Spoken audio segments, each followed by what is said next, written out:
huyu Profesa Kindiki ni mtoto wetu. Anapangiwa sahi. Si ndio? Na mimi ndio nimefurahi Profesa, you have started making peace with your people. Ndio ukipata shida hapo mbele, upate pahali ya kufanya nini? Ya kurudi. Because after Olokalau, Ruto ameambiwa na watu yake, Kindiki is useless in matters voter mobilization. Na huyu wakili ya Ruto anaitwa Abdunasir aliandika jana asubuhi. Sijui kama mlisoma. Alimuita Kwak and something else. Akasema this is unexpendable. He is of no value. Nimepata habari vile walikuwa wananikosea heshima hao wa Kalenjin. Wameanza kumtesa huyu Kindiki hapo. Kumkosea heshima. So we Professor, you are our son. I want to tell you because you are our son. Ukipata shida hapo mbele, because utapata. Welcome back home. Sindio?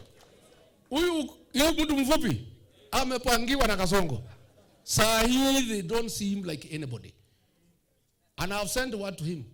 Nimetuma mtu rafiki yake nimemwambia, be careful. When Ruto decided he cannot work with me, he sent people to poison me in Kisumu. When it did not work, he sent people to poison me here. I was very careful. I used to go to State House. He would pick the first plate. I'm supposed to pick the second one. Mimi nachukua ya 7 ama ya 8. Saa ile walinishindwa kunimaliza, ndio akafanya impeachment. He didn't want to go to the impeachment way.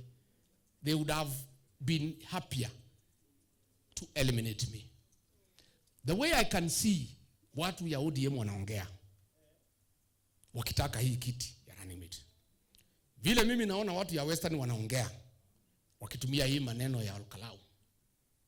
I have sent watu wa son, Professor Kithure Kindiki, to be careful. Hii maneno ya mandege, be careful. Be careful. Hii maneno ya chakula, be careful. Because at the end of it all, he is still our son.